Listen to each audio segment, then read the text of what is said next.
Hello, everybody. This is Georgianne Hughes, and this is The Bite Show. And it is 12:25 Central Time, and I have our favorite guy on the line, Joseph. Yes. Yeah.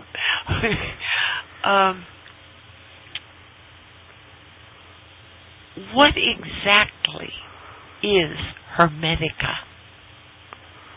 The Hermetica? Well, it's a body of writings that are in Latin and Greek.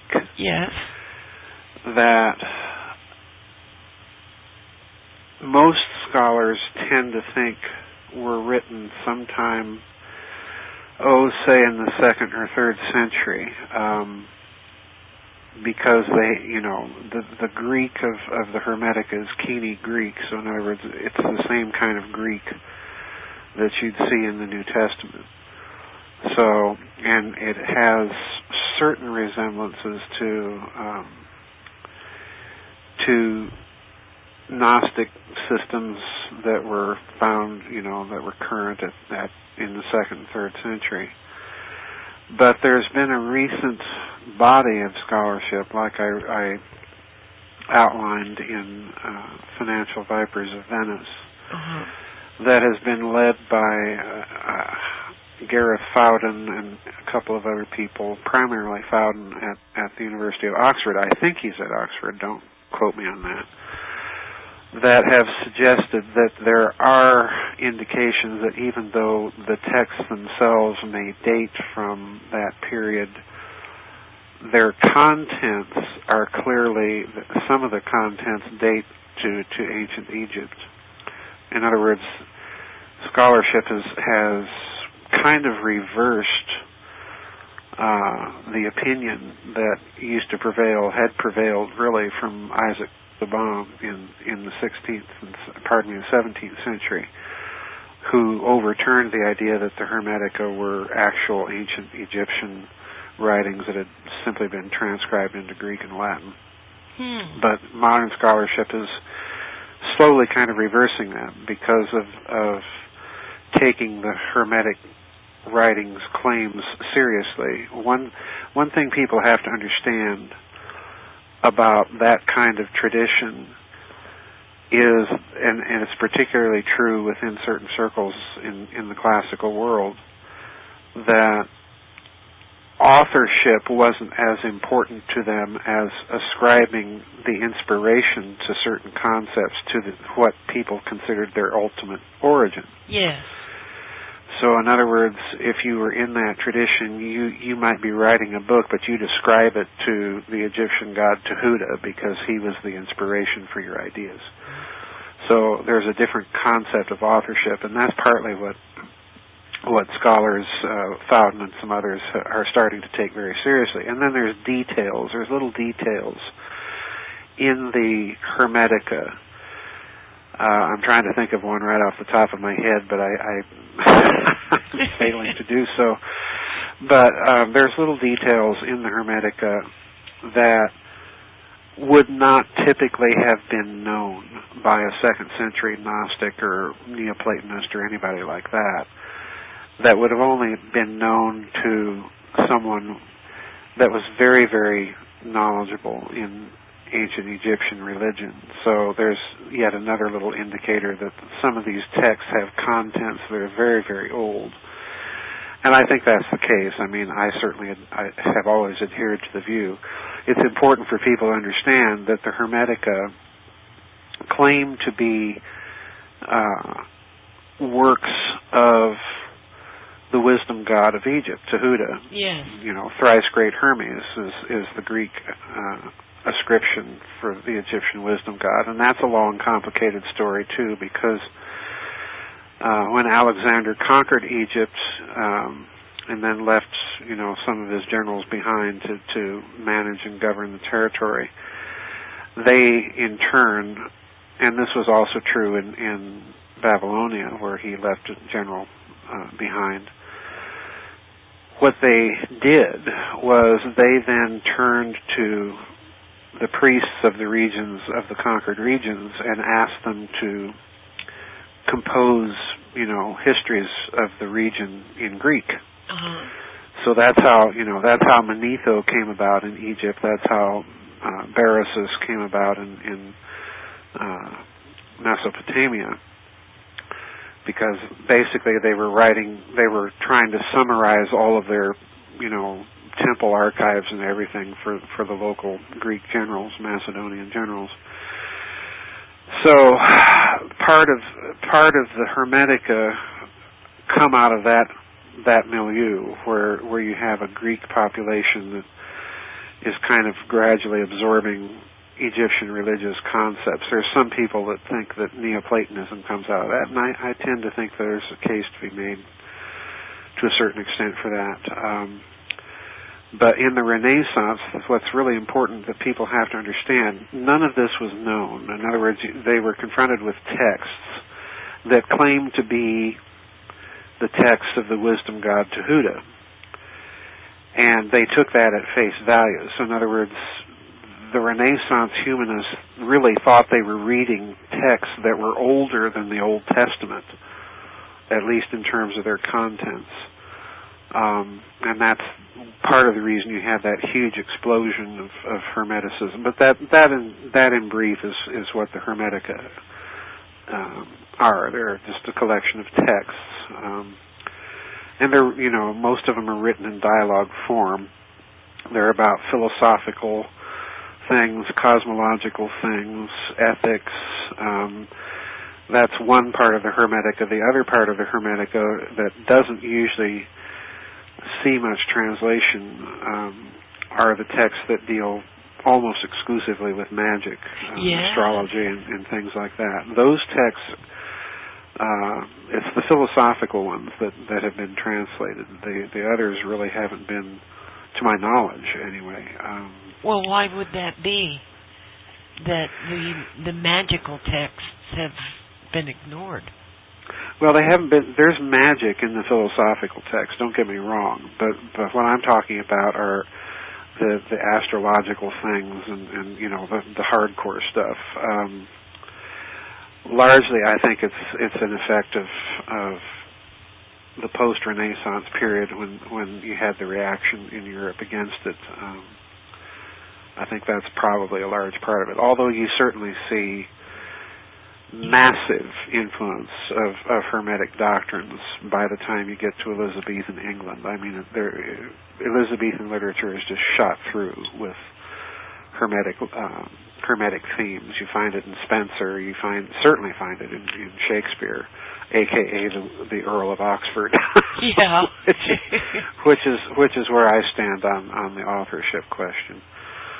But yeah, you find all sorts of Hermetic influences in Shakespeare's plays, particularly the later ones. They're just really too hard to ignore. Wow. Well, can you make an example of some of the magical information? Well, one of the things in the Hermetica that stands out very clearly is there's a famous passage where Tehuta is describing bringing statues to life through magic. Kind of like the golem? Kind of like the golem, yes. Not in quite the same sense, because in the Kabbalah, golem is, if I recall correctly, there's a procedure that you go through. It's lengthy, and a golem is not a statue. This in the Hermetic is very explicit. They're talking about statues and bringing them to life, and that's an interesting text because you have in the Middle Ages the tradition that Albertus Magnus, Thomas Aquinas' kind of mentor. Yes.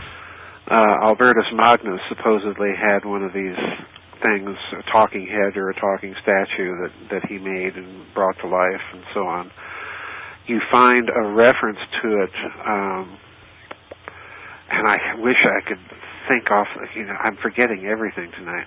there's a reference to these talking statues, kind of obscure, in one of Shakespeare's plays toward the end. I can't remember which one it is. I'm thinking Cymbeline, but that may be mistaken. Probably is mistaken. But there's a clear Hermetic reference to that thing, kind of obscure in one of Shakespeare's plays. But I mean, when you get to Shakespeare, some of the plays are so shot through with Hermetic imagery and themes and so on. It's not really even funny. And once you recognize that, then the question becomes, well, how does a semi-literate middle income fellow from Stratford-on-Avon who can barely scrawl his name? Yeah. Where does he learn Hermetic doctrines that would require Latin and Greek and Darn right. So on that score alone, you've got a big problem for authorship.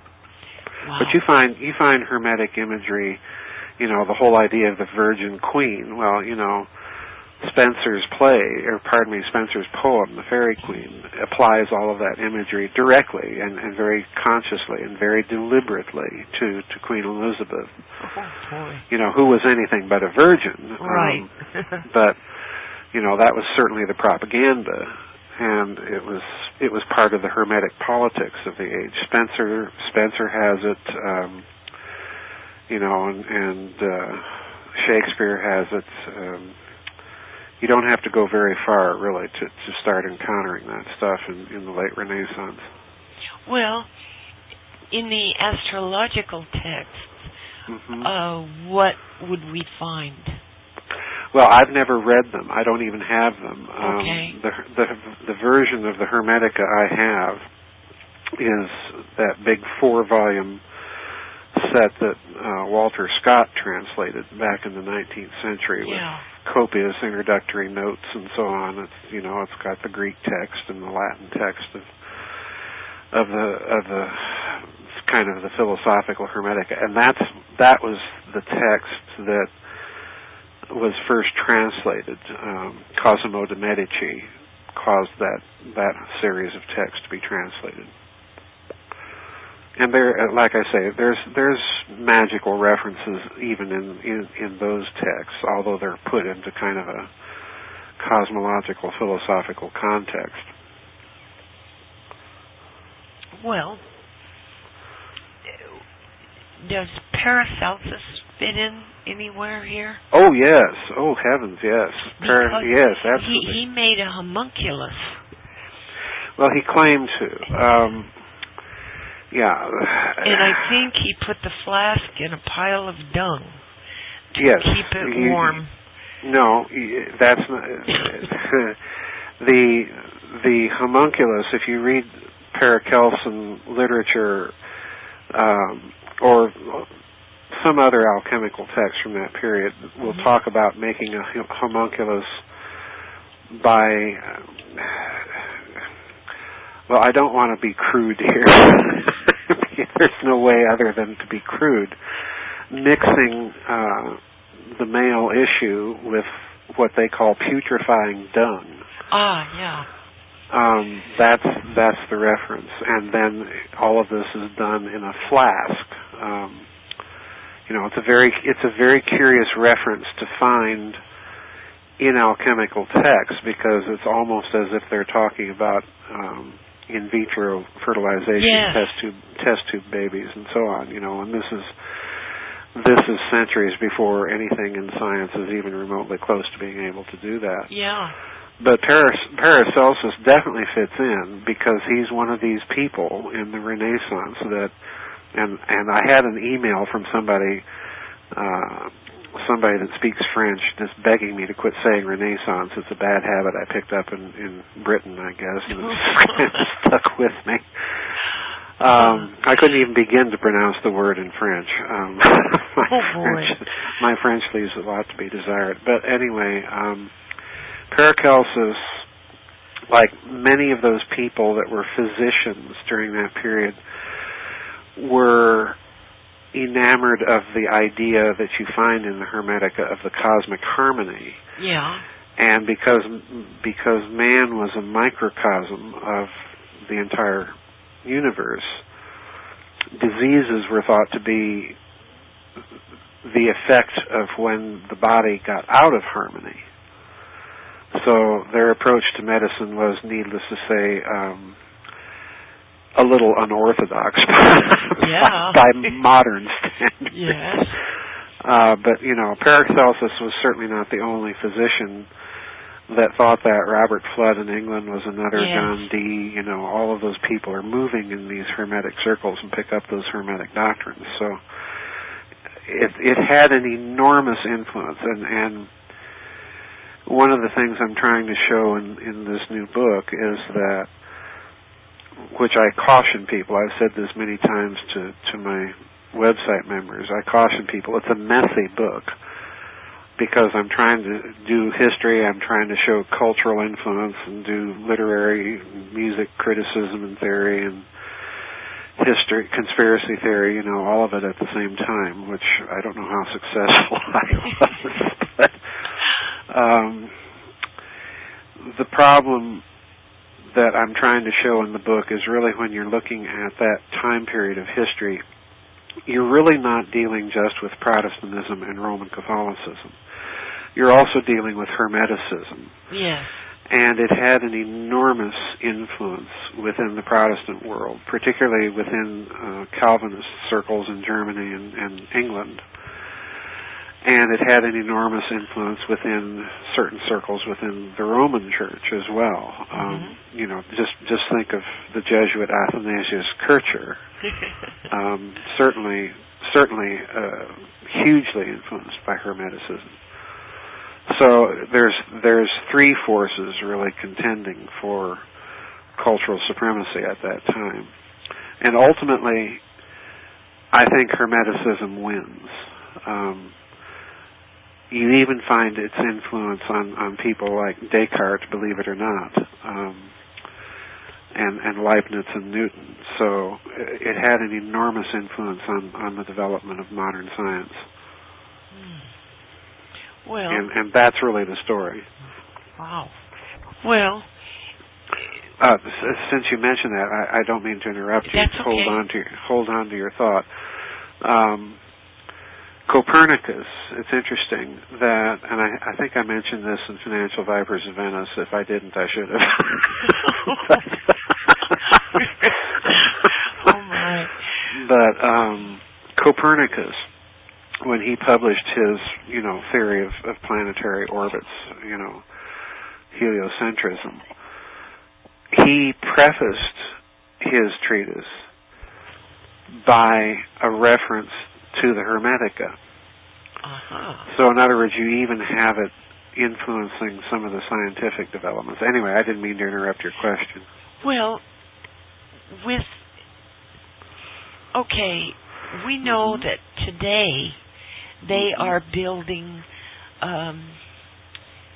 machines, and they are doing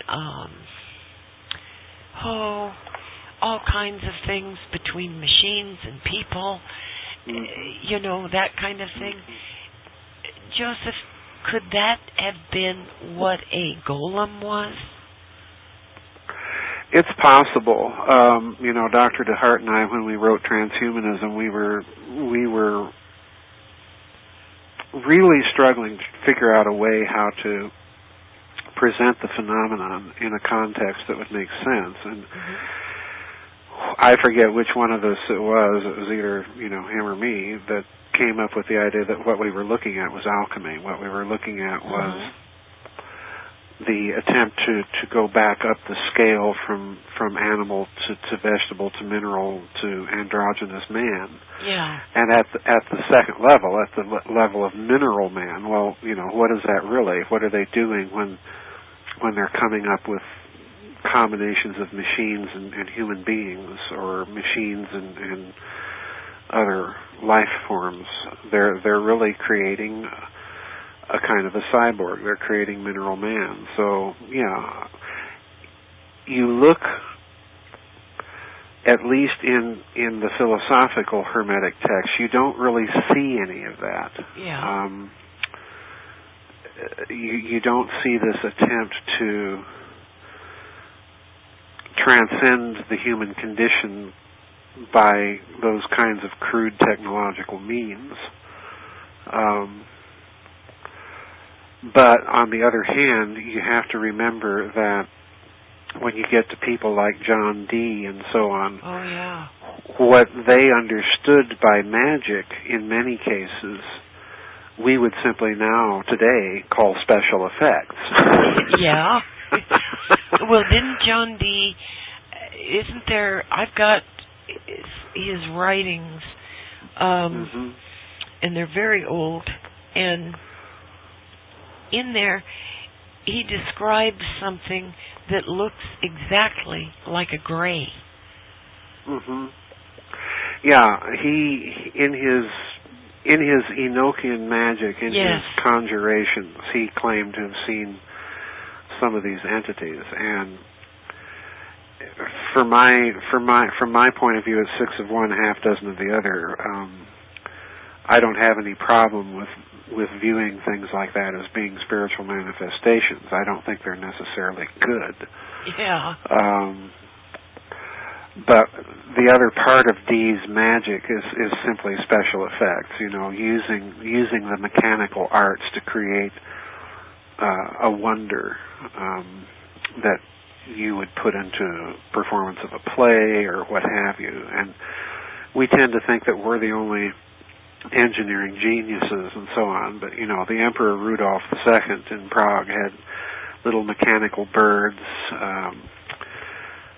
Prince Friedrich Wittelsbach in the Rhineland-Palatinate at his castle at Heidelberg had mechanical lions. This was all part of their Hermetic understanding of magic, using technology to create magical effects. So it's not all that unusual. It's not new with Hollywood, is what I'm trying to say. Well, they're certainly coming up with a lot of stuff, Well, they were extraordinarily creative. The Renaissance isn't called the Renaissance for nothing. They were extraordinarily creative. What, Joseph? Why would the Renaissance be so creative? Such a period of enlightenment, and then it just kind of dwindles away, and there has never been something similar to it ever again. Well, it didn't dwindle away. It was quite literally murdered. There were so many causes that Hermeticism went back underground. It never left the field. It just went back underground. Oh, because we'll murder you because you're practicing witchcraft type of thing from the church? Well, not so much that. We'll get to that. The first thing that killed Hermeticism, let's go back to what I said about Isaac Casaubon in the 17th century. He did an extraordinarily detailed philological study of the actual text, and he pointed out that there were certain Greek words, certain usages in the text that did not exist until after the books of the New Testament were written and composed. So in other words, his argument was these texts cannot possibly be as old as they claim because the words simply didn't exist. That basically was his argument, and that killed, or at least did serious damage to the claims of the Renaissance Hermeticists that they thought they had rediscovered some ancient wisdom, and therefore they were coming up with these gigantic systems of trying to integrate Kabbalah and astrology and Hermeticism back into one unified system, and in addition to that, in many cases, they were trying to reconcile it with their Christian belief system. Yeah. So when Casaubon did that, it really crippled that impulse. You could no longer say that this was an ancient wisdom that we have to integrate back into our understanding of things. So that killed it in part. The other thing that killed it was, and I talk about this at some length in the new book, was there was an actual attempt to found politics in Europe at the time on a Hermetic basis. You know, I talked about that in Financial Vipers of Venice with Giordano Bruno, and his idea that Hermeticism would provide a new and truer religion that would be able to span and, if not ignore, the differences between Catholicism and Protestantism. And if you'll recall, he made the claim that he wanted to start a secret society to spread those doctrines and create a cultural revolution. Okay? So you had him saying this, but there were other political movements afoot, particularly in Germany, to do precisely the same thing. This is when the Rosicrucian manifestos come out, incidentally. Oh, and, yeah. you know, those are shot through with Hermetic ideas. Oh, yeah. And you had people, again, Prince Friedrich in the Palatinate in Germany, the Rhineland Palatinate, was kind of maneuvered by Hermetic forces into making some very disastrous political decisions that ultimately cost him his crown. And as a result of this, you have to remember that at this time, you have the Catholic Church going through the Counter-Reformation. So you have two factors to look at there. You've got the Council of Trent, which creates the Index of Forbidden Books, and then you have, you know, talk about thought police. Yeah. And then you have the Jesuit order, which was founded to basically to recapture Europe for Catholicism in a kind of a subversive way. So when the Index is created, one of the sets of books that are first put on the Index are any books having to deal with Hermeticism. And even the Venetian Franciscan friar, Francesco Zorzi, some of his books fell under suspicion because of a heavy Hermetic influence. So that's the other thing that kills it. So you have, and with the Catholic counter-reaction, you had a similar counter-reaction in Protestant Europe against these doctrines as well. So there's a lot going on that killed it in the public sense and forced it back underground. But the other thing you need to remember is that while that's taking place, you still have people like Descartes that are making some strange statements. And incidentally, Descartes was with the Catholic army that triumphed over Prince Friedrich. So, you know, what's he doing there? You know, why is this mathematician running off to join an army to go combat Prince Friedrich? Stranger and stranger. You have Newton, of course, with his heavy alchemical influence in Isaac Newton. And certainly it's there in my favorite of the three, which is Gottfried Leibniz. You really can't even read Leibniz's philosophy, his monadology, without understanding that it's basically a rehash, a distillation, a kind of boiling down to the quintessence, to use the alchemical phrase of Hermetic philosophy, and putting it and updating it in modern terms. So it had an enormous influence. It was driven underground, but by the same token, there were too many people by that point of brilliant intellect that were taken with some of its doctrines and attempted to update them and put them in terms of their own philosophical language. It had an enormous influence. Well, if it went underground, could that be where Germany has gotten a lot of its weaponry, as it were? Well, I don't know that I don't know that it would connect directly to the peculiar German habit to engineer weapons. I'm talking about but very it did, special weapons. Well, it did have an enormous influence, I think, on some intellectual circles in Germany. And again, I go back to Leibniz. What does Leibniz start doing and calling for almost immediately after the appearance of the Rosicrucian manifestos? Well, he tries to convince the Habsburg monarchs in Vienna and various German princes. He tries to convince the kings of Prussia and so on to start effectively what are our modern-day scientific academies, royal academies. Mm-hmm. And he's modeling it. The important thing that people have to understand, he's modeling it on the basis of the Rosicrucian Society.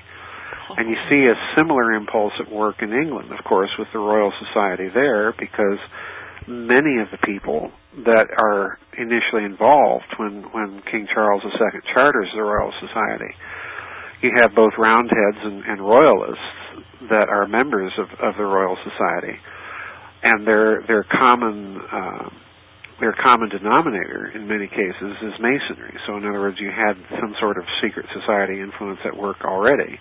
Uh-huh.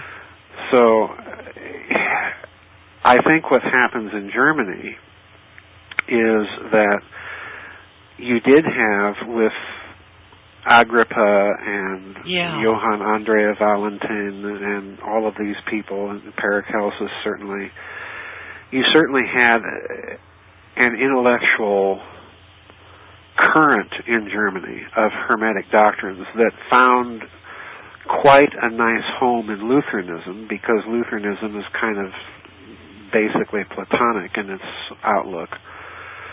And it could certainly find a home there to a certain extent. You have another influence going on in Germany in the 17th and 18th centuries with the Bachs, because most music theory treatises in Germany at that time were written in alchemical language. Yes. So in other words, when you're listening to their music, you're listening to kind of Hermetic alchemical music, because what that music is it's transmutations of basic ideas over and over and over. Some of them are extraordinarily subtle, but that's basically how they thought, you know.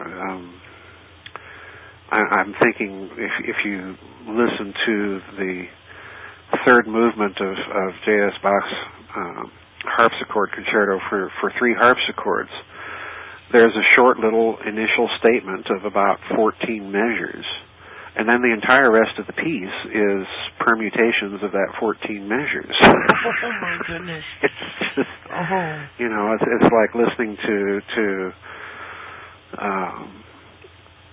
it's like listening to a computer algorithm just run endless permutations of the same basic material. Wow.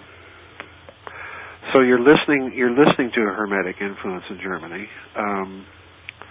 By the time you get to Kant and Hegel is another one. Hegel. Yes. Most people think of Hegel as, you know, just this horribly overcomplicated German idealistic philosopher who, you know, perish the thought you'd ever have to read him in German. Oh yeah. It's bad enough in English, folks, but yeah. But German, it's a real slog. But Hegel, what most people don't know about him is that he was very familiar with Hermetic texts, and again, if you know how to look for it, it shows up in his philosophy. So it had an enormous influence in Germany. But that's not to say it didn't elsewhere. It certainly had an enormous influence in England. It certainly had an influence in France. Certainly Italy. It's basically all over in Western Europe. Well, there was an article that came out the other day, and I wish I had saved it, but I didn't. And it was complaining about outer space and the fact that we need to find a new physics.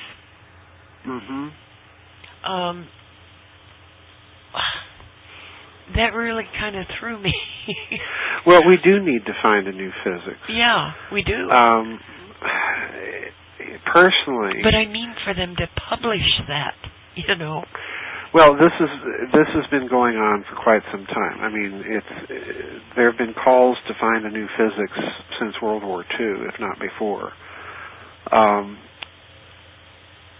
And I'm one of those that strongly suspects that there is a hidden physics in the Black Project's world. Oh, yeah. That is very different from what I call the public consumption physics. Yeah. Which to me, and I'm going to crawl way out onto the end of the twig here. Okay. I don't need a bunch of angry physicists writing me letters. Because I'm acknowledging that this is really some high speculation. But to me, I tend to think that most modern physics that gets talked about in the public media is a physics that looks like it was deliberately designed to dead end, to lead to insoluble problems that have no practical application. That we can engineer technologies on the basis of this stuff. A lot of it looks that way to me. But Hermeticism, what Hermeticism did, if you stop and think about it, with Copernicus, with Kepler and his idea of Platonic solids being somehow related to the orbits and positions of planets, with Newton and his alchemical work, and his kind of strange remarks that he has at the end of the Principia. When you look at these people, Hermeticism had an extraordinary influence on the development of modern physics. In my opinion, you wouldn't have modern physics without it. Wow. Mm-hmm. Well, is there a hidden body of Hermetica that has never been revealed, I wonder? Well, I don't know about that so much.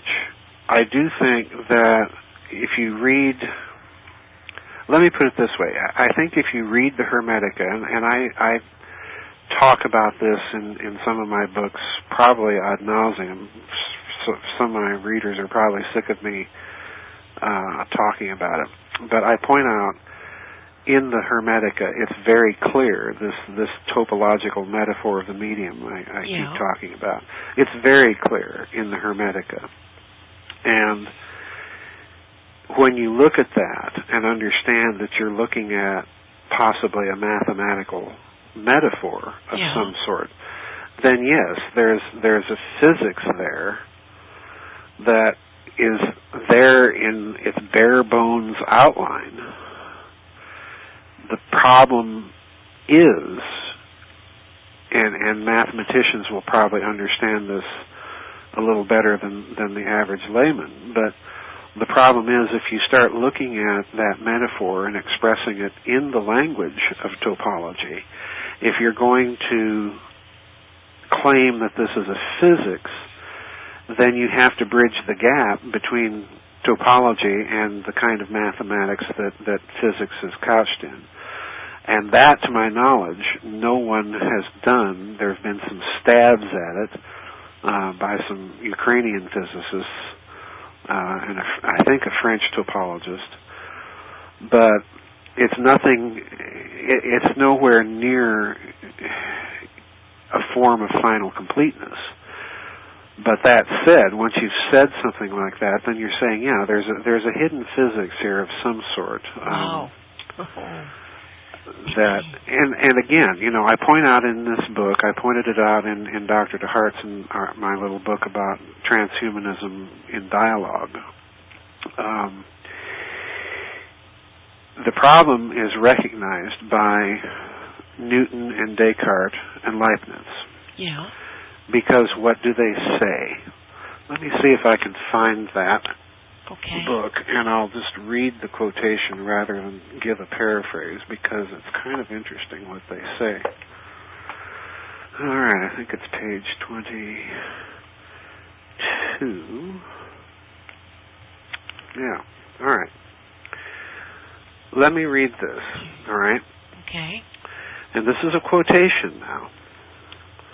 And this is from René Descartes. Now, why is this quotation significant? Well, listen, quote, "We see that the old geometers have made use of a kind of analysis which they extended to the solution of all problems, albeit they have hidden it from posterity.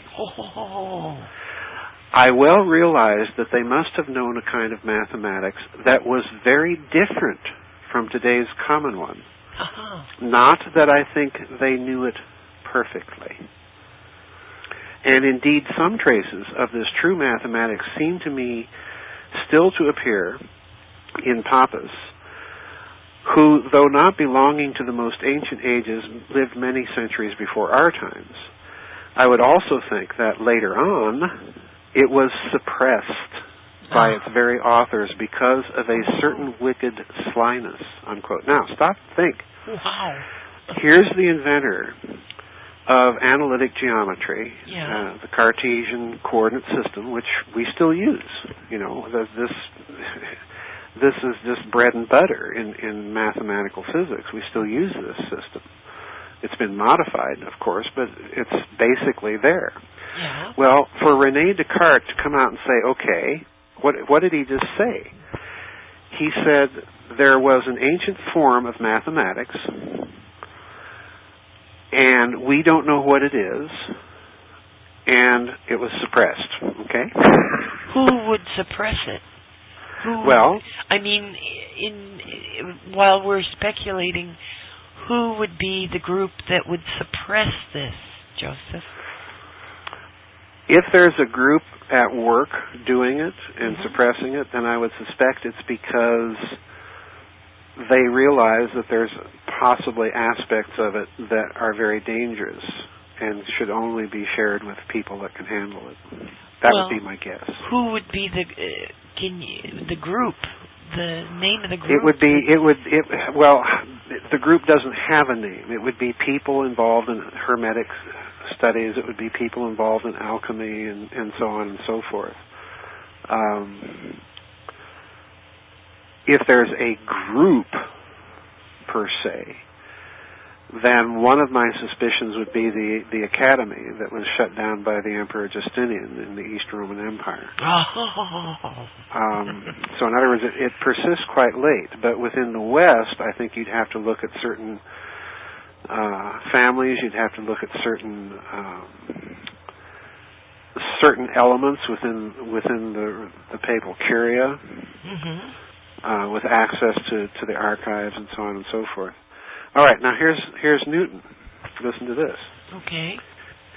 Quote, "To be sure, the ancients' method is more elegant by far than the Cartesian one. For Descartes achieved the result by an algebraic calculus which, when transfused into words following the practice of the ancients in their writings, would prove to be so tedious and entangled as to provoke nausea, nor might it be understood. But they accomplished it by certain simple proportions, judging that nothing written in a different style was worthy to be read, and in consequence concealing the analysis by which they found their construction." Unquote. Wow. So again, Newton, all right, you know, here's one of the inventors of the integral calculus. And one of the first scientists to rigorously apply mathematics to physical problems. Yeah.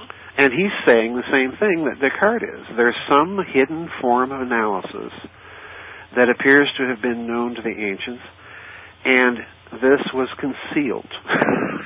Okay? Well, when they say the ancients, Are they talking about the Sumerians? Who are Well, they? in Newton, in both of their cases, they're most likely talking about the geometers, Euclid and so on and so forth. Oh, okay. But you have to remember, however, that Newton is different in this respect in that he did study some of the early mathematical studies of the Great Pyramid. Yeah. So, he could be talking about not only the Greek geometrical tradition, but he may be talking about the Pythagoreans, he may be talking about the Egyptians. It's always difficult to figure out Newton. All right, now listen to this. This is the third one, and this is my favorite. This is by Leibniz. All right, now again, remember who Leibniz is. He's the other inventor of the modern calculus. Okay. He invented it independently of Newton, although later than Newton. But he was, in my opinion, more thorough because we still use Leibniz's notations in our calculus. Mm-hmm. We don't use Newton's. We use Leibniz's because it's much more elegant and it's simpler. And the reason is that Leibniz gave a great deal of thought to how to symbolize things. Okay? Now here it is. Quote, "The ancients seem to have recognized and possessed such an analysis proper to geometry, for in their works I think I can make out some vestiges of it, namely of an algebra in which numbers are not the issue. Certainly it is by this art that they unfolded those propositions, otherwise we would not have had them for such a long time, which only with difficulty would we find by using our modern methods.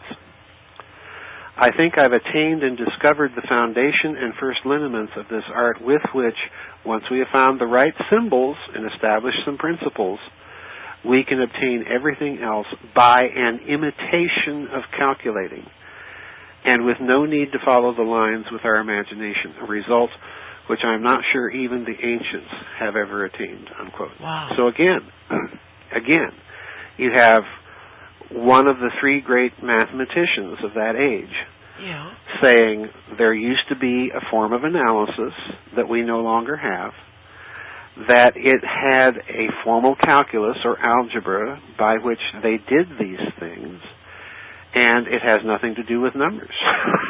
Wow. Nothing to do with numbers. Yeah, and so in other words, all three are saying the same thing, an ancient form of analysis which has been lost or suppressed. Yeah. And, these gentlemen invented some of our modern mathematical languages. Well, they aren't giving us a clue as to where they're reading these things or why they're saying these things, but I tend to think that they probably started noticing similar things in ancient texts to what I've been calling the topological metaphor in some of these philosophical metaphysical texts and ancient lore and so on and so forth. Well, could some of these things have come out of Constantinople when the Vatican raised hell, I mean, there were a lot of manuscripts and things. Oh, yes. I do think that Constantinople is the hidden source of a lot of this stuff. Mm-hmm. I'm not so certain about this specific thing, in other words, a hidden form of analysis. But that said, when Cosimo de' Medici sends out Ficino, his kind of philosophical text hunter-gatherer, if you will, mm-hmm. The story is that the manuscripts of the Hermetica were found through contact with Constantinople. Oh my goodness! And again, I personally think that the Fourth Crusade that Venice probably engineered to sack Constantinople right from the start. Yeah. I tend to think that the whole purpose of that crusade was not only to install a Venetian puppet in Byzantium, which they certainly did, but simply to gain access to the imperial archives and whatever was there. I think in Venice's case, it's clear what they were looking for. They were looking for maps, and I think they found them. Yeah. But yes, there could be all sorts of things hidden in Constantinople. Clearly, the Hermetica were known to some people in the East Roman Empire. So, and word somehow leaked out to Cosimo de' Medici. So, yeah, I think Constantinople is a huge source of this. And whenever you're saying archives of Constantinople, you have to remember that up until about the mid-7th century, about 64 AD, I think it was, when Egypt finally fell, first to the Persians and then a couple of years later to the Arabs. Egypt, for that whole period up to then, had remained a province of the East Roman Empire. So in other words, those emperors in Constantinople had pretty much access to anything that's down there in Egypt. Well, where emperors being emperors, they may have had, some people trying to translate all of that stuff into Greek. Wouldn't some of the original scrolls be in the Vatican archives? Possibly, yes. Possibly. Oh, boy. Oh Possibly. My gosh. It would be a wet dream to have access to those archives. Oh, yeah, boy. if even if even the Vatican archivist knows they're there. I mean, the archives are so huge.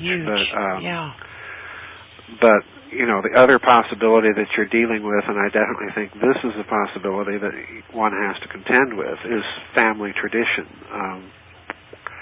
And people will see what I'm getting at once they read the new book, because it's very clear that there are families in Europe that preserve some sort of tradition of some hidden knowledge independently of access to any of those archives. Yeah.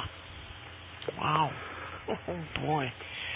Ooh, it just gets deeper and deeper and deeper. It is a very, very deep story. It's a very deep story. It's very complex. And the sad thing about the story is it does require you to read between the lines and to draw some reasonable conjecture on the basis of what's there in the lines. But I think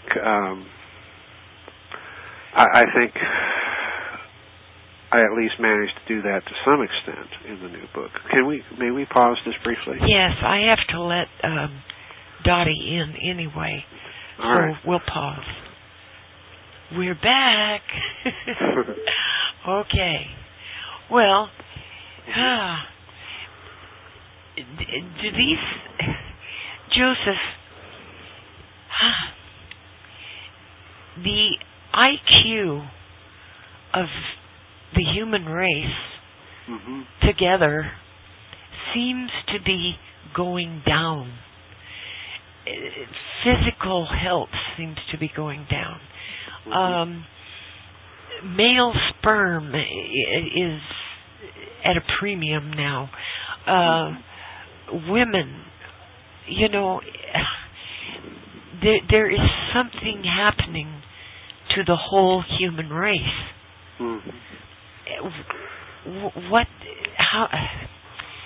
How do you see that? What's going on? Well, I think it's a combination of factors. I think as far as the declining intellectual powers, I would hesitate to say that of the whole human race. I think what's really happening is you're seeing a definite decline in the West, and particularly in the United States, simply because the powers that be have been so successful in dumbing down the education curricula in this country. And capturing it and nationalizing it and running their social engineering experiments through it. I think that's largely to blame for what we see going on in the West. And it's happening in the West as other countries adopt the American model of education. Oh, God. Yeah, that's not not a good thing to do. As far as the declining health, I think the picture could be related to the fact that we've seen so much of the commercialization of agriculture and the move away from natural organic methods of farming, particularly in this country with GMOs. I think the health benefits of GMOs are questionable, given some of the scientific papers that have begun to come out lately. Joseph, they are screwing with our apples. They're messing around with everything. Yeah, the EU is refusing any apples grown in this country because there's a chemical that they're using on the apples that definitely causes cancer. Yeah, I've seen that. I think I think that this has to be there has to be a factor of the industrial age that has affected human health over the long term. Yes. I think too, and again, there's, as far as I know, there's no good evidence for the speculation I'm about to offer. But the spraying, I think, too, has something to do with it. Chemtrails? Yeah, you cannot be spraying heavy compounds into the air and not have it affect human health and particularly reproductive health. Yes. So I think it's a complex series of factors that we're looking at. And I think some of it's being done deliberately too. I think I don't put it past the powers that be to try and engineer their population decrease by soft means. Yes. I think that's part of it. But, I don't think they'll ever succeed with the dystopian, I shouldn't say utopian, but dystopian goal of dumbing everybody down because, you can't have too many dumb people, otherwise airplanes are going to start falling out of the sky and elevators are going to start crashing to the ground. And at some point you have to have a capable technocracy that can keep things running. Oh, boy. Wow. Well, it just seems to me that people are not as bright as they once were. Well, no, they aren't. I know. They aren't. Go ahead. It's the other effect of education is partly due to our culture. It's much easier to text and play video games than to crack a book. Yep. That's part of the problem. Yes, that is a huge part of the problem. I ran into it constantly back when I was teaching in college, is the inability that I encountered of people to be able to think critically and connect dots and draw out implications of the dots once they were connected.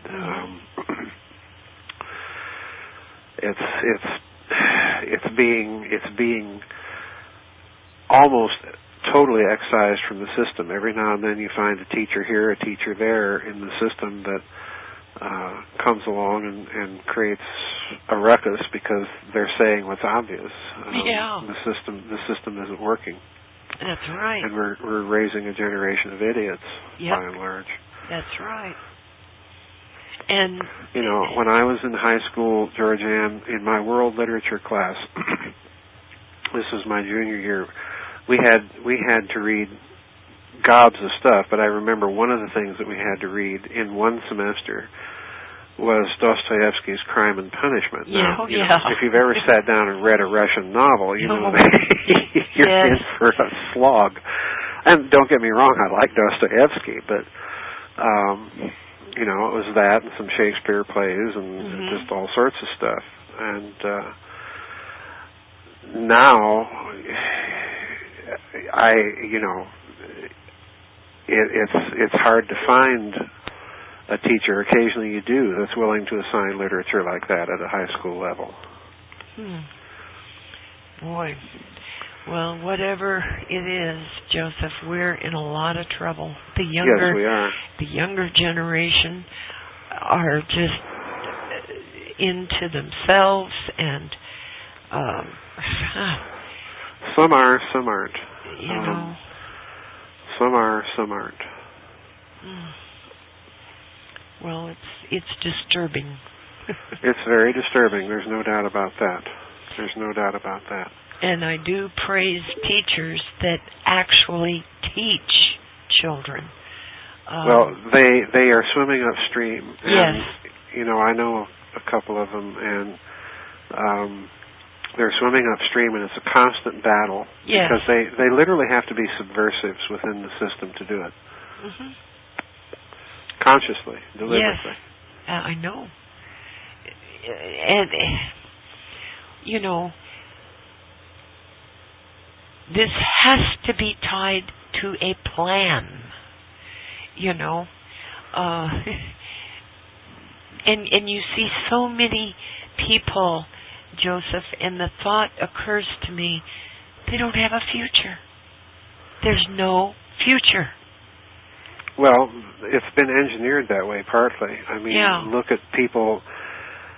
College tuition is skyrocketing in this country. Yes. And the jobs aren't there once you get done with your hundreds of thousands of dollars of indebtedness. That's another problem. And you know, I look at this and I see Byzantium all over again. Yeah. You know, rolling in wealth and trying to survive on the basis of covert ops and geopolitical manipulations. Well, you know, it didn't work out too well. Yeah. And it's not working out now either. Well, it's not working out now either. At some point, I think people are going to have to realize that true education has got to become subversive, and people have to take responsibility to educate themselves. Yes, absolutely. And to know what the Western cultural canon. There's that horrible phrase again. To know what it is and to understand it and be able to pass it on. And I'm not talking cultural canon in the sense of, you know, conservative Republicans or liberal Democrats. I'm not talking about that at all. How do we get rid of them? I'm serious. Trust me, I've exercised my mind. Joseph, they are parasites. Both parties are parasites. Well, I know.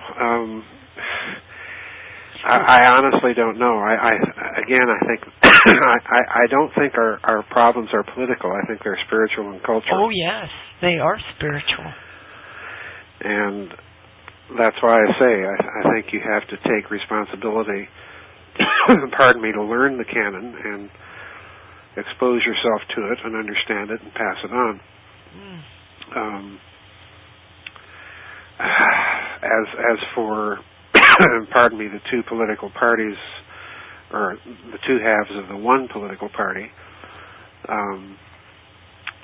you know, neither one of them have met a government program or status solution that they don't like. Yeah. And some of these so-called solutions were written 20 years ago. Well, longer than that. I mean, you know, there's always been a cultural critique going on in this country, but it just doesn't seem to get much traction. And it won't so long as people keep turning on the major media. Yeah. Agreed. And deriving their information from that. Because all that does is to polarize things into the false oppositions that we're all too familiar with. Boy, you can say that again. Oh, well, you know, we've got people coming out and saying that the government is arming the police for, you know, civil breakdown in this country. Mm-hmm. No, Spanky. Spanky. No. Oh, dear. No. But, there's just this craziness that's going on. Well, part of the craziness, if I may, people have to turn off the conspiracy theory mongering. And this constant focus on fear and apocalyptic doom and government conspiracies and banker conspiracies and corporate conspiracies. And, there's a place for commentary on all of that, of course, but this is why I say that the real work lies in preserving our culture. Because if anything like that does happen, the only thing worth preserving are those elements of that long tradition that are good. Yes. So, again, we're back to square one. I certainly look at what's going on in the world and in the West in particular, and just sometimes it boggles my mind at how counterintuitive it all is. Oh, yeah. And you get the typical analyses of various people on various internet sites. Well, this is all part of their plan, and they're using Hegel's dialectic, to create chaos and propose solutions. We know the script. Yeah. And that may well be, but the problem with that kind of thinking is you are never completely in control of events, and if that's what they're up to, and they roll the chaos dice, they may end up with real chaos that they cannot control. Yeah.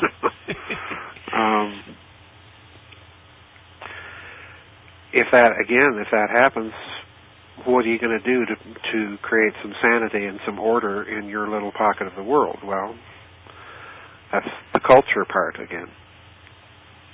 Yep. Well,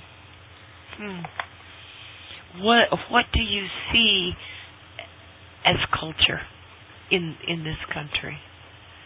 Well, this country doesn't really have a culture. It does not have a high culture. That's right.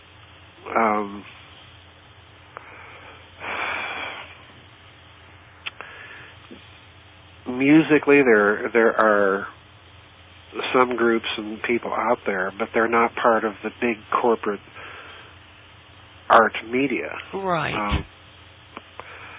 They're doing creative things below the radar. In terms of a high culture, we're in a culture that can lionize Rembrandt and Jackson Pollock in one breath. Yeah. Oh. In other words, the United States, American culture is a leveling culture. And that's not a culture. Because a culture, in my opinion, has to have a hierarchy of values, be it in aesthetics or what have you.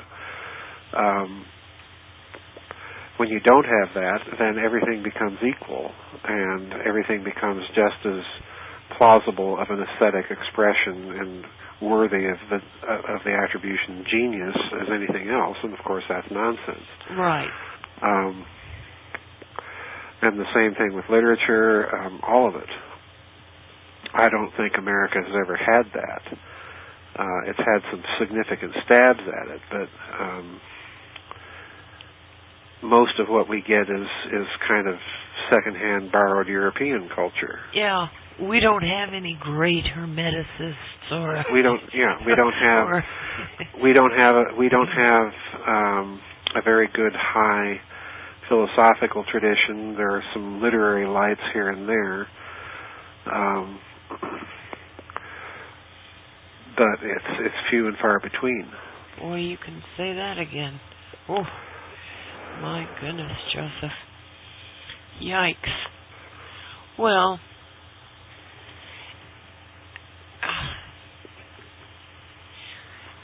something I want to ask you about.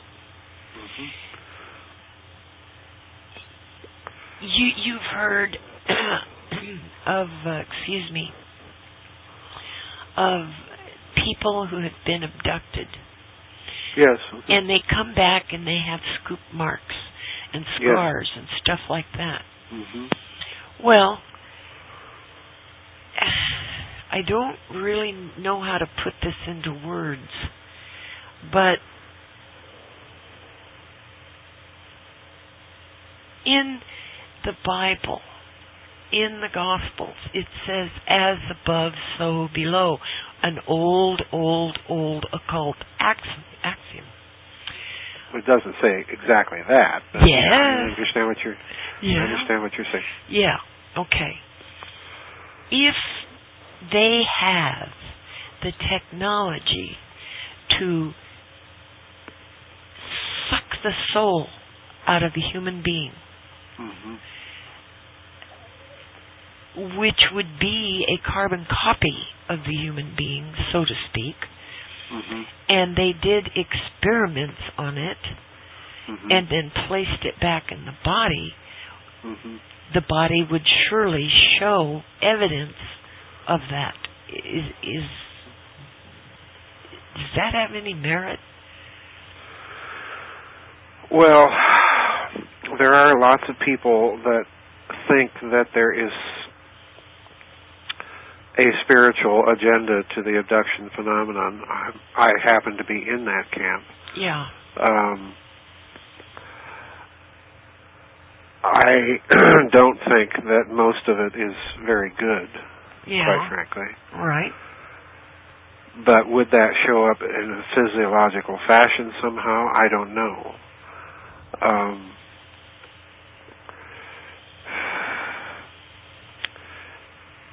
I do think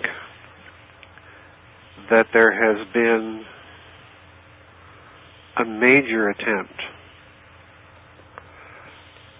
within the Black Project's world to understand what we call the soul. Oh, yeah. In fact, I think the hallmark of the Black Project's world, the cosmological hallmark of that world, is that it is not materialistic in its cosmology. In other words, it does not believe that everything can be explained, human emotions, human actions, human will, human intention, can be explained simply as chemical processes in the brain. You know. In fact, long ago in one of our very earlier talks, I said that there's 3 secrets that I think the elites hold. Mm-hmm. And the first is that they know that God exists not as a matter of faith, but as a matter of a formally explicit proposition. Wow. And secondly, that they believe that the soul, that human personal immortality, is real. Not as a matter of belief, but as a matter of fact, as a matter of formally explicit proposition. Yes. So I suspect that within the Black Project's world, you have at some very deep and high level a group that knows and is acting on these things in order to flesh out their knowledge more fully. Mm-hmm. And there have been people that have suggested that many abduction phenomena have all the hallmarks of human psychological operations and so on and so forth. I'm not saying that I think that's always the case, but many of them do. Right. So, Jacques Vallée was one of those that thought that. There's another author out there, I forget what his name is, that wrote a whole book on that thesis. So, I think there's an aspect in the Black Project's world that's not just concerned with technologies like anti-gravity and what have you. I think there's a group that's concerned with technologies of the soul and mind and consciousness. For want of a better word, occult technologies. Yes. And I mean occult, not in the sense simply of something evil, but occult in the sense of something hidden. Yes. Something not accessible to most people. I definitely think that. I have for a long, long time. Wow. Well, I agree with you on that take that you have on that topic. Oh my gosh. It's really breathtaking when you think about it. Yes. And all the implications that go with it. Yes. My gosh. Well, to give you an example, Peter Levenda, you've had him on your program. He's very strongly suggested this in his books. Nick Redfern wrote a book about this aspect of Black Project's research. I don't recall what the title was, but it was very interesting. So I think there's evidence there. There's another book by a fellow by the name of S.K. Bain, B-A-I-N, that's called The Most Dangerous Book in the World, and it's about an occult examination of 9/11. In other words, examining the whole event solely from the perspective of ceremonial magic. Oh boy! And it's an eye opener. I mean, you can't come away from that book without the definite impression that he's onto something. Yeah. And it's huge. So yeah, I think all the signs are there that you have elites that definitely have this non-materialistic consciousness cosmology, and they're using all the old familiar techniques to pursue it. There's no doubt in my mind, and we see another indicator of it in the remote viewing program that took place in this country for so long. Well, it was underway for at least a full decade before anybody talked about it publicly. It was a highly classified program. It involved psychics. Ingo Swann was involved with it. Yes. But it also involved theoretical physicists, Hal Puthoff and Russell Targ. Mm-hmm. So there's, again, a clear indicator that they are very serious and intent about that. And that's just this country. Similar research was conducted in the Soviet Union, and is probably still going on inside of Russia. And again, that's not very well known, but it occurred. It happened. So they're definitely investigating this stuff. The Chinese right now are investigating it. And I forget the guy's name. I read a paper from someone at Edwards Air Force Base outlining his research into their secret psychic research, So it's definitely going on. Well, you have said that you believe that consciousness is not local. Right. I tend to believe that also. Right.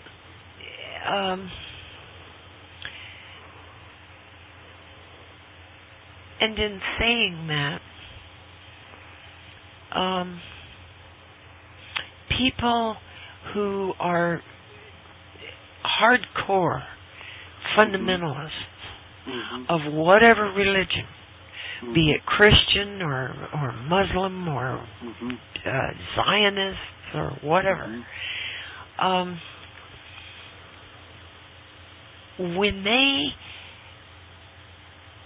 pronounce something that is shocking to the rest of us, like go kill all those people, go stone them to death, this kind of brutish attitude, does that shock the medium, or how does that fall on the medium? I think it could. I think the real purpose of many of those statements coming out of fundamentalists, I don't ascribe to most of those people enough sophistication to have the idea of shocking the medium, but certainly they say these things to accomplish power over people. In other words, they're engaging in social engineering. Yeah.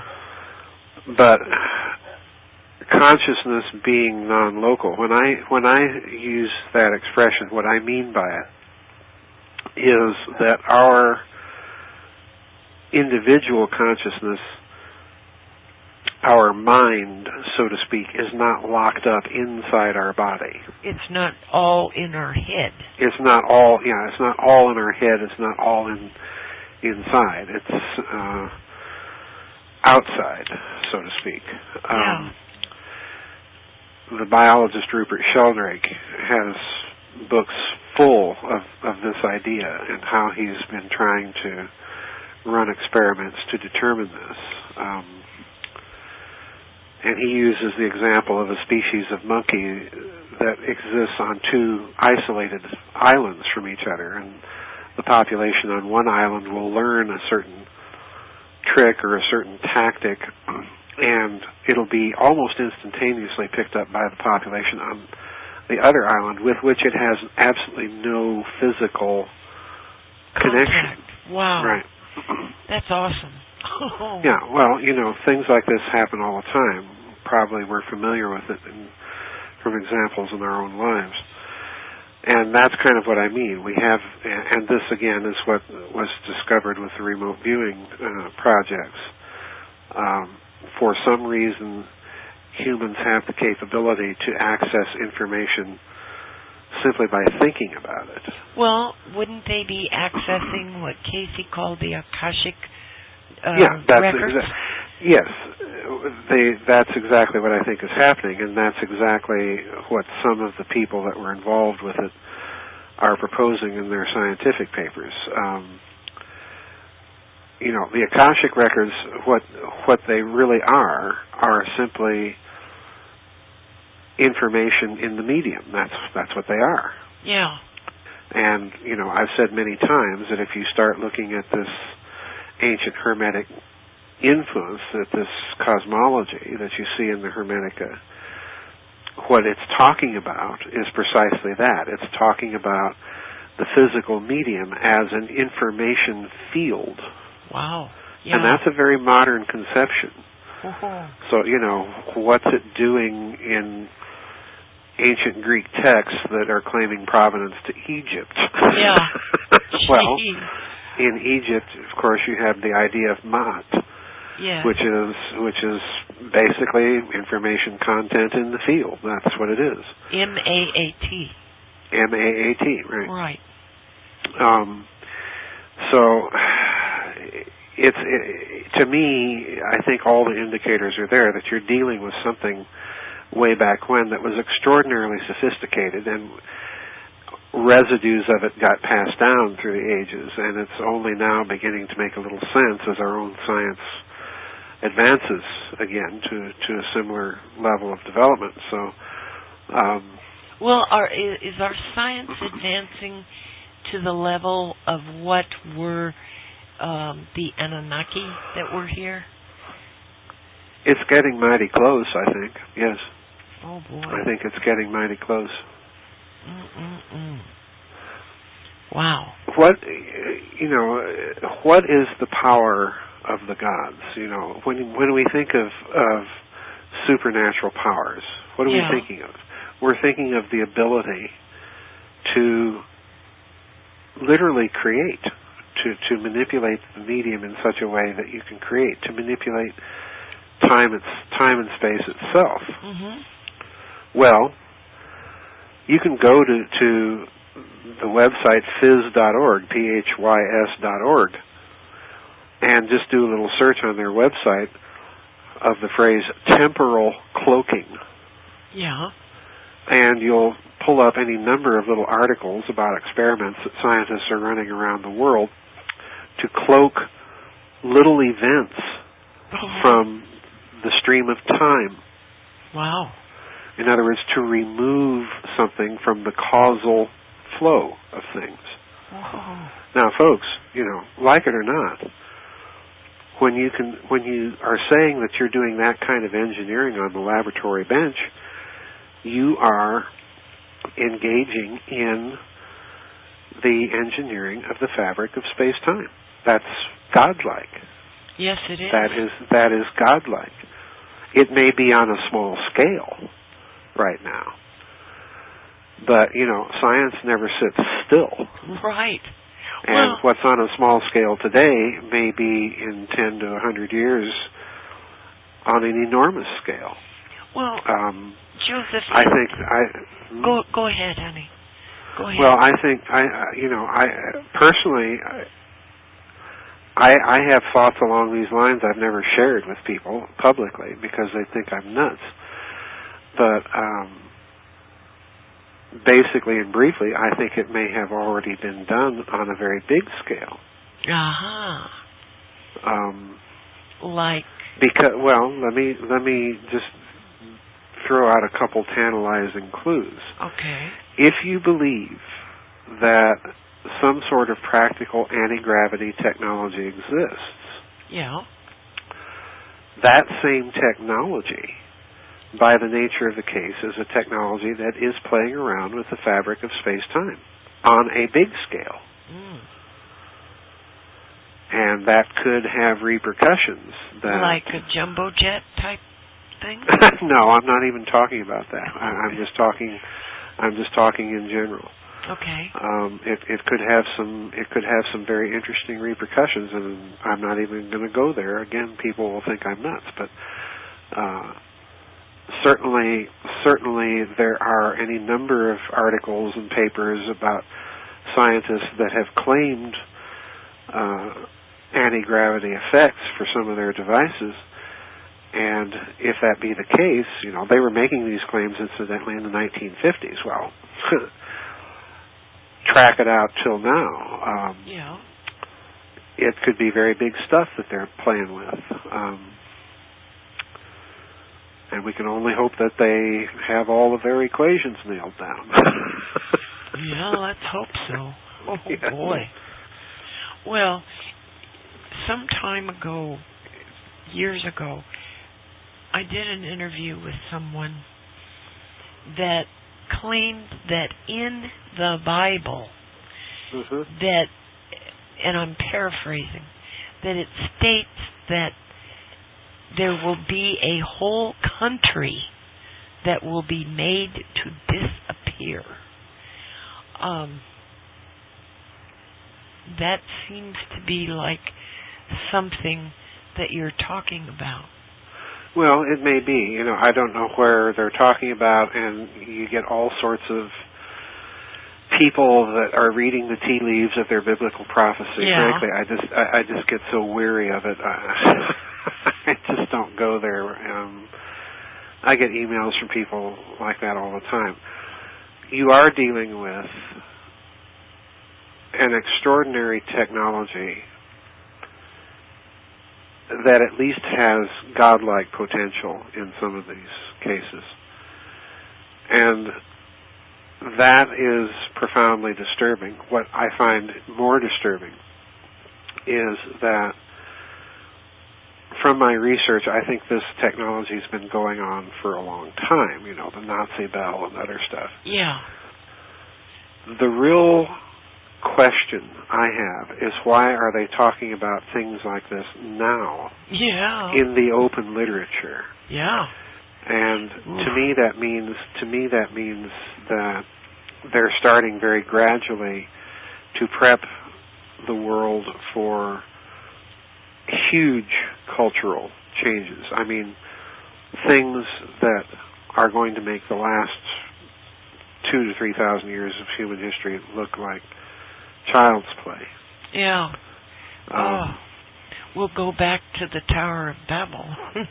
Well, that was the whole theme of a couple of my more recent books, the Covert Wars books. And I do think that humanity in World War II, right about the middle of World War II, entered that Tower of Babel moment. And we're still in it. Oh my! But it's a dangerous period of human history. I think the powers that be have been successful in staving off any potential intervention, so to speak. Oh boy! Oof. But they're playing a very dangerous game. Yeah. In order to do it. Mm. And you're not talking about any particular government. No, I'm not. Just private people. I think there's definitely a breakaway civilization, like Richard Dolan says. Yeah. I think there is such a group. In other words, it's not just an informal thing. It's a formal structure. It's kind of like my Nazi International. It's kind of an extraterritorial state. I definitely think that they have been up to quite a few things since the end of World War II. Well, and that much of much that doesn't make sense if we analyze it on normal parameters, like the financial markets. I mean, my word, IBM just lost China, and their stock goes up. Yeah. This is not a market. If this happens, it's theater. Yeah. Well, why do we have the non-responsiveness of the government? Well, I think it's in part because if you establish this huge black budget at the end of World War II and it's still going on and everything has been poured into it, well, then that means that the public face of government is really just a harvesting mechanism to keep all these black projects going. That's why we have the non-responsiveness of government that we have. And we have all this damned austerity going on. Yeah, there's all sorts of stuff. Yeah. There's all sorts of stuff that begins to make a little bit more sense once you factor in UFOs and hidden system of finance and potential threats therefrom and all of this stuff. Then the picture changes, and it's a very different picture than what we get on MSNBC on the nightly news. That's right. And it's certainly going to be different than what you get on Faux News and Bill O'Reilly, who can't make up his mind whether or not Kennedy was assassinated by a conspiracy or not. Before he became a big media name, he was all for it, and now he's not. So come on, changed my mind. Oh boy. Yeah, all of this is. There's a hidden factor at play in the world, and it's known, I think, to the powers that be. They just can't let anyone else in on it right now. Well, those of us who live through whatever is going to happen, will we know what it is? Or can we tap into the Akashic records and find out? Well, some people can, but I think they're putting into play now the technologies. They realize they cannot continue to keep suppressing this stuff. Yeah. They're putting it into play now. And they're having to do it in such a way that they can maintain their grip on it. And, that good luck with that. But there's a lot happening right now. NASA just came out with their little article and cute Star Trek type diagram of their warp drive ship, and all of this stuff is going on. They're building that big fusion reactor over in France, and all of this stuff is going on. And do you ever hear of Pons and Flashman, their names? you never hear of them, but cold fusion is not the fringe thing that it was even 10 years ago. And the reason why is that there is a theory that is acceptable to scientists that can explain some of the phenomena. It's called lattice-assisted nuclear reaction, or sometimes low-energy nuclear reaction, but I prefer the first term because it's more accurate and it gives you some idea of what the explanatory mechanism is. What it's saying essentially is that this is being accomplished by reaction with the lattice structure, which again, that was what Ronald Richter was saying down in Argentina in a different way. So, it's something that makes sense to me. And you've got people now involved in the field, Andrea Rossi in Italy and some other people. Yes. MIT is now holding and hosting conferences on cold fusion. So this is a huge change from where we were back in the first Bush administration when Pons and Fleischmann first announced their results. It's a huge change. Well, I know that they went to France. They went to France, yes. Yeah. They eventually went to France. But my point here is these things are changing.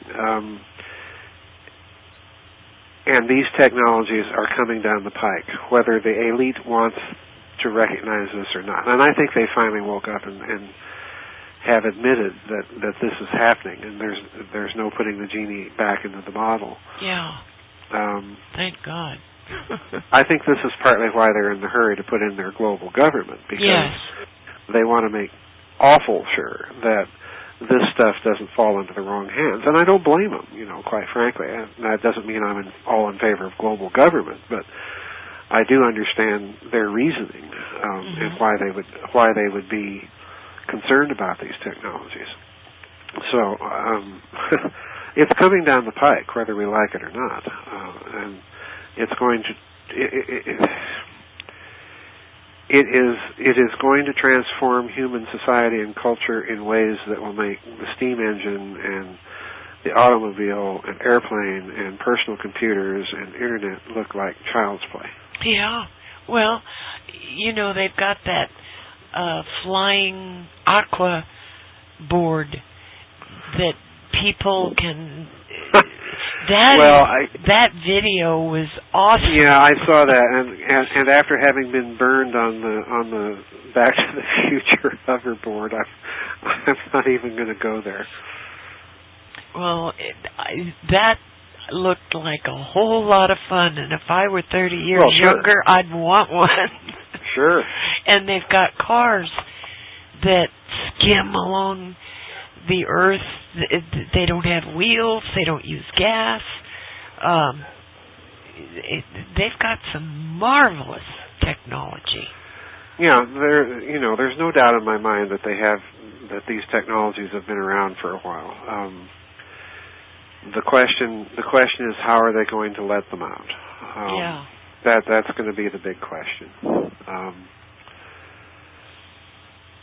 It's going to happen, whether they like it or not. Well, didn't the owners of the Tesla car patent, didn't they make their patent public? Yes, that's what I've heard. I mean, I don't know, but I've heard that they have. Wow. Just too awesome. My gosh, Joseph.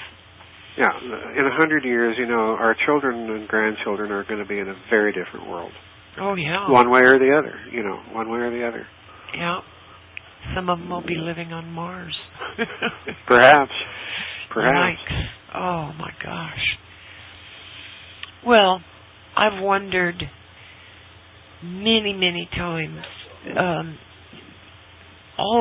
so many missing people, missing children, if they could be taking them to Mars. Well, I've wondered about all the missing scientists and missing people and what's really going on.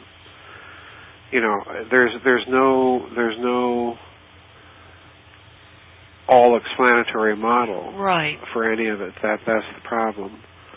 The idea of kidnapping people and taking them off planet, that's been around since that 1970s British television thing called Alternative 3, which was a big April Fool's joke, as it turned out. But that was the whole theme of the show. Well, it may not be an April Fool's joke.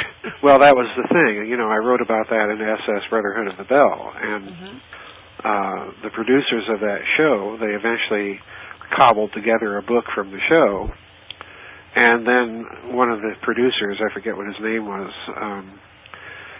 later complained that he was being followed around by, intelligence services, his phones were being tapped, and so on and so forth. And his explanation was maybe we got much closer to the truth in our silly little April Fool's joke than we even realized. Yeah. And that could be, I certainly think there were some aspects to their program that were very close to the truth. One of the things I remember very clearly from that program was that they staged a fake interview with a British professor of international relations. And this gentleman, in the script, he says that, it has many of us curious. There's a certain phenomenon that looks like at some very high secret level, there's a degree of coordination between the American and Soviet space programs in spite of the public posturing of the space race. Yeah. And, he kind of leaves it at that. But when you look at what I pointed out in SS Brotherhood of the Bell, you look at the launch schedules of Soviet and American probes, and it's very curious.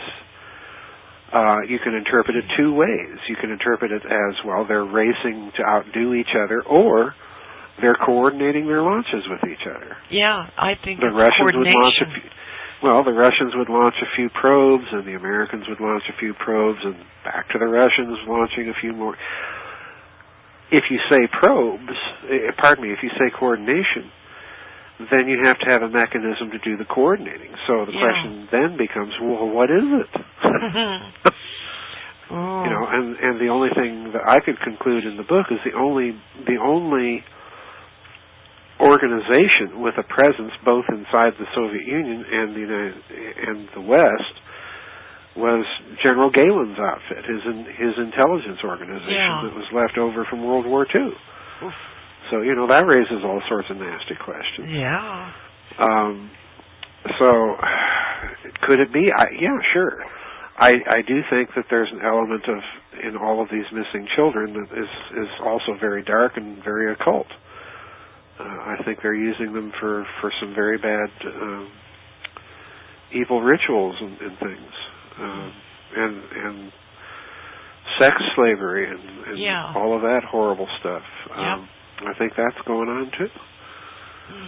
So, I don't have one all-encompassing explanation for it. Even some of the veterans have been, killed. And when they get the bodies back here, they're missing organs. Seems like there's a little organ harvesting going on. Well, if that's the case, then they're looking for, they're doing pathology for a reason.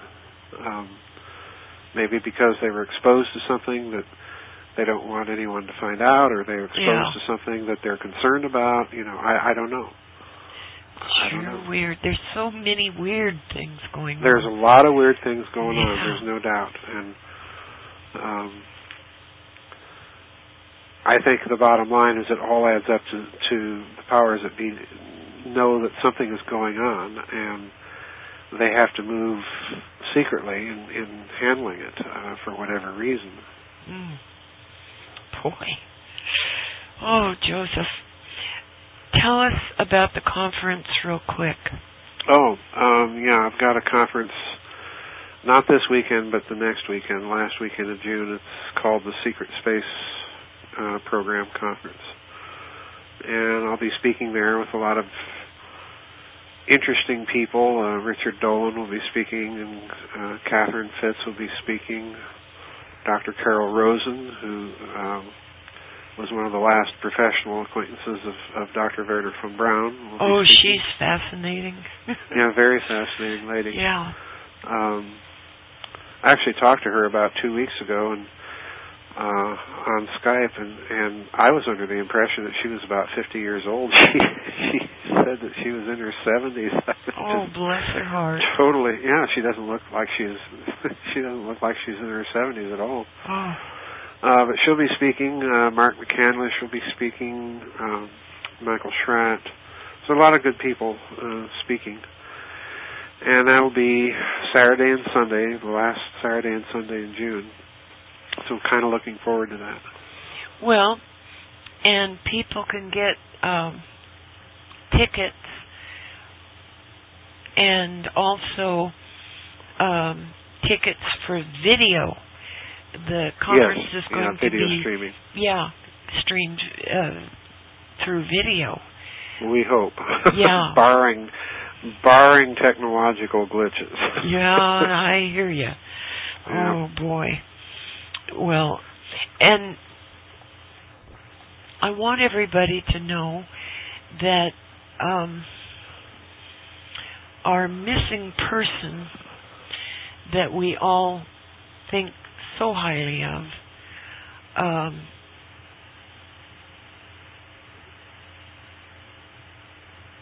he has just kind of gone underground. Yeah. Yeah. And we all hope he's okay. Yes, we certainly do. Peter Lavinda. Yep. So, say a prayer for him. And for Georgianne. Oh, thank you, Joseph. And there is a PayPal button on Joseph. On Georgianne's website. Oh, Joseph. Bless your heart. Oh. Goodness. Go to Giza, Giza, deathstar.com. Work out Joseph's PayPal button. And I do have the new book up in the web store. The new one? Yeah. Oh. It's out, so I put it up in the web store. Okay, and that is the Thrice Great Hermetica and the Janus Age.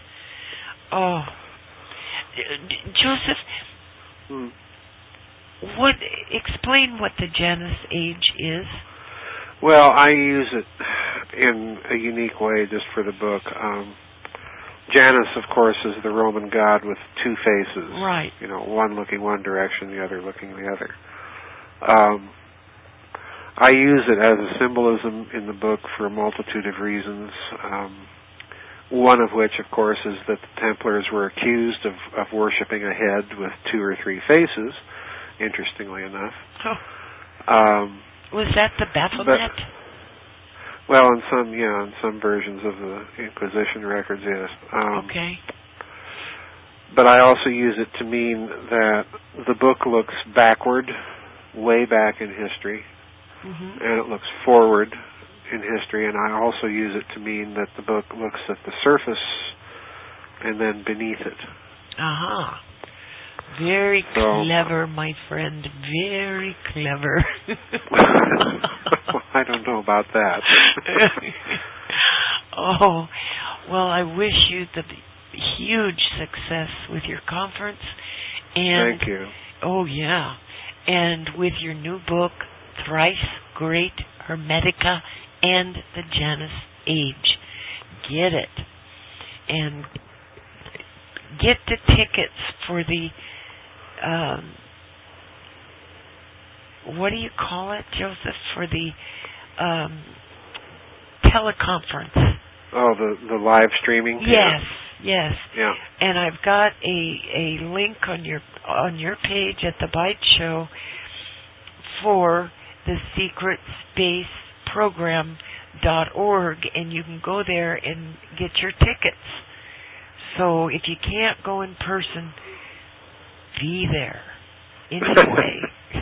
Yeah. Okay, everybody. God bless you all for listening.